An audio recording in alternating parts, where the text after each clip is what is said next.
لیکن یہ وہ موقع ہے جہاں آپ صلی اللہ علیہ وسلم کی عظمت کو بڑے خوبصورت انداز سے اللہ نے بیان فرمایا. ایک بات. دوسری بات میں عرض کر دوں، اس پوری سورۃ المزمل میں تزکیہ نفس کو موضوع بنایا گیا ہے. آگے ہم پڑھیں گے انشاءاللہ کہ اللہ تعالیٰ نے یہ بتا دیا قد افلح من تزکا، کامیاب ہو گیا وہ جس نے اپنا تزکیہ کر لیا، جس نے اپنے آپ کو پاک کر لیا. پھر فرمایا قد افلح من زکاہا، کامیاب ہو گیا جس نے اپنے نفس کا تزکیہ کر لیا. وہ تزکیہ ہوگا کیسے، اس کا طریقہ کار کیا ہے؟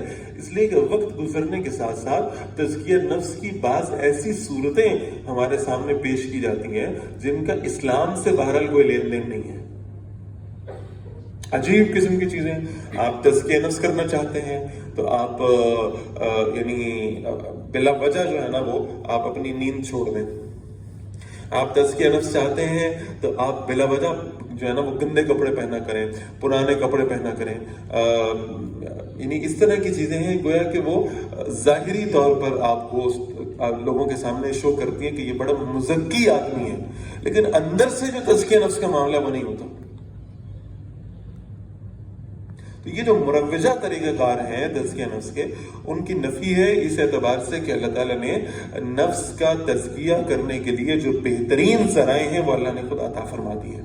اس سورۃ المزمل بسم اللہ الرحمن الرحیم یا ایھا المزمل قم اللیل الا قلیلا، اے کپڑے میں لپٹنے والے. نبی اکرم صلی اللہ علیہ وسلم کو اللہ تعالیٰ نے بڑی محبت سے یا ایھا المزمل کہہ کر پکارا ہے.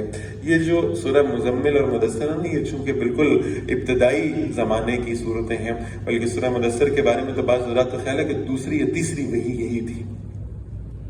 تو اس اعتبار سے یعنی اس وقت نبی اکرم صلی اللہ علیہ وسلم خود اپنی کیفیات بیان کرتے ہیں کہ جب پہلی وحی آئی یعنی سورۃ العلق اتری اور پہلی 5 آیتیں آ گئیں، اقرا بسم ربک الذی خلق خلق الانسان من علق اقرا وربک الاکرم الذی علم بالقلم علم الانسان ما لم یعلم.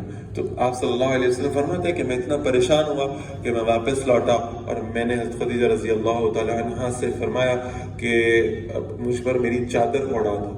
یعنی گویا ایک خلوت نشینی، ایک گوشہ نشینی کی کیفیت.